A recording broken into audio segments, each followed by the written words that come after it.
My family believed I wasn't my dad's son and cut me off completely. Now they want to reconnect. When I was 15, my entire family turned their backs on me. My uncles, aunts, grandparents, and even my own father refused to acknowledge me. Why?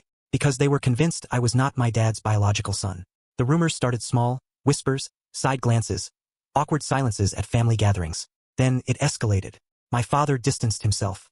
My relatives stopped inviting me to events. Eventually, they all cut me off completely. I was devastated. I had no proof to defend myself, and my mother's pleas fell on deaf ears. I spent years trying to move on, building a life without them. But now, after so much time, they suddenly want to reconnect. They are reaching out with apologies, excuses, and regret. But do they deserve forgiveness?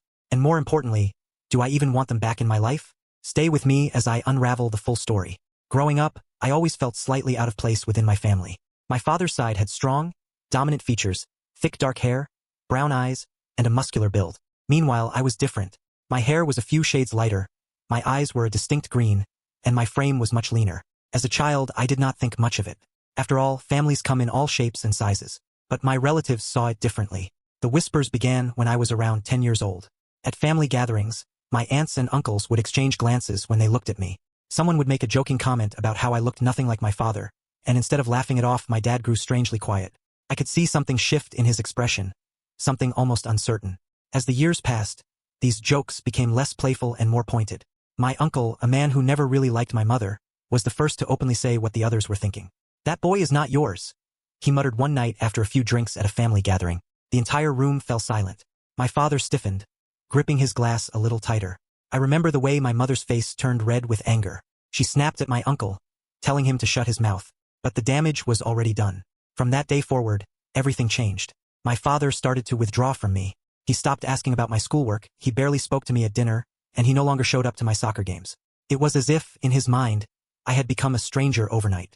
It did not take long before my entire family turned against me. My grandparents, who once spoiled me with gifts and affection, suddenly became cold and distant. My aunts and uncles, who used to welcome me into their homes, started excluding me from family trips and holidays. Even my cousins, the people I had grown up with, began to avoid me at school. It was as if I had been marked as an outsider, and no one wanted to be associated with me. The most painful part was that no one ever tried to find out the truth. They just accepted the whispers and rumors as fact. My mother, furious beyond words, defended me tirelessly. She swore up and down that I was my father's son. But he refused to listen. Finally, my father made a demand that shattered what little remained of our family. He wanted a DNA test. My mother was outraged. She refused, not because she had anything to hide, but because she was deeply hurt that the man she had been married to for nearly 2 decades could doubt her so easily. To my father, her refusal was all the proof he needed. That very night, he packed a suitcase and left. Not just the house, but my life completely. He filed for divorce a few weeks later. I was 15 at the time, old enough to understand what was happening, but too young to process the depth of betrayal I felt. For years, I carried the weight of that rejection. I tried to move on, tried to build a life of my own, but the pain of being abandoned by my own blood never truly faded. After my father left, I lived with my mother in a small apartment. She worked tirelessly to support us, juggling multiple jobs to keep us afloat. She was my rock, the only person who never wavered in her belief in me. Despite the hardship, I pushed forward. I excelled in school, determined to prove that I was worth something, even if my own family had cast me aside. As the years passed, I slowly accepted the idea that my father and his side of the family were gone from my life. I had no contact with them, no birthday calls, no holiday messages, nothing. They had erased me completely, and I forced myself to do the same. But deep down, the wounds never fully healed. I found myself wondering, what if they had just done the test? Would things have been different? It was not until I turned 25 that I finally got my answer. One day, out of pure curiosity, I decided to take a DNA test. It was not for them, I told myself that. It was for me. I wanted to know the truth, to put this lingering question to rest once and for all. When the results came in, my hands trembled as I opened the email. My heart pounded in my chest. I was expecting some earth-shattering revelation, something that would finally explain why my family had abandoned me. But the results were clear. I was, without a doubt, my father's biological son. Every rumor, every accusation, every cruel whisper, they had all been wrong. My father had thrown me away based on nothing more than speculation. My family had abandoned me over a lie. I sat there, staring at the results for what felt like hours. A part of me wanted to scream, to call my father and demand an explanation. But what good would that do? He had made his choice years ago. I told my mother, and I saw the heartbreak in her eyes. She had always known the truth, but seeing it in writing only brought back the pain. She shook her head and muttered, "He threw away his son for nothing." I tried to push past it, to let it go, but fate had other plans. A few months later, I received a message that nearly made me drop my phone. It was from my father. After 10 years of silence, he had finally reached out. His message was simple. I did not respond right away. I stared at the message, my emotions warring inside me. Why now? What had changed? The next day, I received another message. This time, from my aunt. So that was it. They found out the truth and now they wanted to come crawling back. I was not sure how to feel. Part of me wanted to shut them out just like they had done to me. But another part, one I hated to admit, wanted to hear them out. I decided to meet my father. If nothing else, I wanted to see him face to face and hear what he had to say. As my father's eyes flickered toward the entrance, his expression shifted into something I could not quite read. Guilt, apprehension, maybe even fear. I turned to see my grandfather and aunt standing just inside the cafe, scanning the room. When their eyes landed on me, there was a long pause before they slowly approached our table. I stiffened. I had not expected them. My father had called this meeting, but I had assumed it would just be the two of us. Seeing them here felt like an ambush. "Hey!" my aunt said cautiously, her voice uncertain. "It has been a long time." I did not respond. My mind was racing. These were the people who had actively pushed my father to believe the rumors. They had whispered poison in his ear, convincing him to turn his back on me. Grandfather cleared his throat, looking uncomfortable. "You have grown." I clenched my jaw. "Yeah, that happens in 10 years. He shifted awkwardly. "Look, he hesitated before sighing. "We need to talk." I let out a dry laugh. "Now you want to talk? After all this time?" My father glanced at them before turning to me. "I did not invite them to gang up on you, I swear. But they wanted to come because, well, they have their own things to say." I crossed my arms. "I am not interested in hearing excuses." "We were wrong," my aunt said quickly. "Completely wrong." I frowned. That was unexpected. I had assumed they would try to justify their actions, maybe even shift the blame onto my mother. But there was nothing but remorse in my aunt's expression. Grandfather sighed and rubbed his face. "When we first heard the rumors, we believed them. Your mother had always been independent, and I guess we thought it was possible. We convinced ourselves we were protecting our family by making sure your father did not get stuck raising another man's child." I gritted my teeth. "You mean you convinced yourselves that I was disposable?" Grandfather flinched at my words but nodded. "Yes, and that is something I will never forgive myself for." My aunt reached into her bag and pulled out a folded piece of paper. She hesitated before sliding it across the table. I looked at it warily. "What is this?" "Your DNA test results," she said softly. "Your father finally took the test a few months ago." I felt my pulse quicken as I stared at the paper. It was absurd. After all this time, after years of being abandoned, they were just now getting proof? With shaky hands, I unfolded the paper and read the results. 99.99% probability of paternity. I let out a bitter laugh. "Well, would you look at that? Turns out I was telling the truth this whole time." My father swallowed hard. "I know we cannot change the past, but I want to change the future." I shook my head in disbelief. "You had the power to fix this years ago. Instead, you let me suffer. Why should I give any of you another chance?" My aunt wiped at her eyes.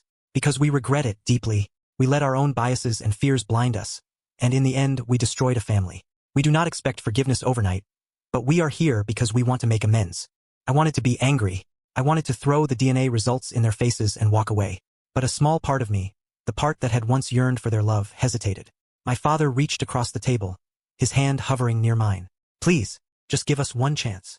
I looked at the man who had abandoned me, the people who had pushed him to do it, and I realized that the decision I made in this moment would determine whether I reopened the door to my past, or slammed it shut forever. I stared at my father's outstretched hand, my chest tightening with a mix of emotions I could not quite put into words. My entire life had been shaped by their decision to cast me out, and now, with a single DNA test, they wanted to rewrite history. "I do not know if I can do this," I admitted, my voice barely above a whisper. My father's face fell, but he nodded. "I understand." Did he? Did any of them? Did they understand what it was like to grow up knowing you were unwanted? To be forced to build a life without the people who were supposed to love you unconditionally? My grandfather cleared his throat. "We know we do not deserve forgiveness. But if there is anything we can do, anything at all." He trailed off, looking at me hopefully. I exhaled slowly. "You cannot erase the past. You cannot take back the nights I cried myself to sleep or the birthdays I spent alone. You cannot undo the years I spent thinking I was not good enough." My aunt looked devastated. "We would do anything to change that if we could." I shook my head. "But you cannot. And that is the problem." Silence fell over the table. My father ran a hand through his graying hair. "So what now? Do we just walk away?" I hesitated. That was the question, was it not? Did I want them in my life? Or was it too late? Part of me wanted to say yes, to turn my back on them the way they had turned their backs on me. But another part of me, the one that had spent years wishing for a family, was conflicted. I swallowed hard. "I do not know if I am ready to forgive you, but I do know that if we try to move forward, it will be on my terms." My father straightened. Whatever you need. I studied him carefully. No pretending like nothing happened. No expecting me to just slot back into the family like the last 10 years did not happen. If I choose to let you back in, it will be a slow process. And I will walk away the moment I feel like you are not taking it seriously. Grandfather and my aunt nodded immediately. My father looked me in the eye. That is fair. More than fair. I sighed, still uncertain, but I extended a hand toward my father. Then we will start small. For the first time in over a decade, my father took my hand. It was not a perfect reconciliation. It was not a guarantee that things would ever fully heal. But it was a start. And for now, that was enough. The weeks that followed were strange. My father called every few days, hesitant but consistent. My grandfather invited me over for dinner, though I declined at first. My aunt sent messages checking in on me, something she had never done before. I was still cautious. Trust was not something I could give easily, not after everything they had done. One day, my father showed up at my workplace. Seeing him there in my world was jarring. I was in the area, he said awkwardly. Thought maybe we could grab a coffee. I wanted to say no, but something in his eyes stopped me. So I agreed. Over coffee, he asked about my life, real questions, ones he had never asked before. He wanted to know about my job, my friends, the things I cared about. I missed so much, he admitted. Yes, you did, I replied, not ready to soften things for him. He nodded, swallowing hard. I know I cannot fix it, but I want to be here now. If you will let me. I studied him for a long moment. I will think about it. As time passed, I saw the weight of regret settle on my family's shoulders. My grandfather, once so firm in his beliefs, now looked smaller somehow. I spent years being angry at myself. He confessed one evening when I finally agreed to have dinner with him. I convinced myself I had done the right thing. But now, looking at you, I see how wrong I was. I did not say anything. There was nothing to say. My aunt, always the mediator, tried to ease the tension. You were just a child. We should have fought for you instead of against you. I took a deep breath. Yes, you should have. But not everything was smooth. My cousins, who had been raised believing I was an outsider, struggled to accept me. One of them, my uncle's son, made a snide remark about me being the charity case of the family now. I stood up immediately. If that is how you feel, then I do not need to be here. My father's face darkened. You will not speak to him like that. I expected my cousin to laugh it off, but instead he looked down, ashamed. My grandfather slammed his hand on the table. We do not treat him that way. Not anymore. The shift in their attitudes was surprising, but I still could not trust it fully. One night, my father called me and asked me to come over. When I arrived, he handed me an envelope. I want to do something to make up for the past, he said. Inside was a deed to a piece of land, a plot he had bought when I was born, intending it for my future. I should have given this to you years ago, he said quietly. But I was too blind. If you do not want it, that is fine.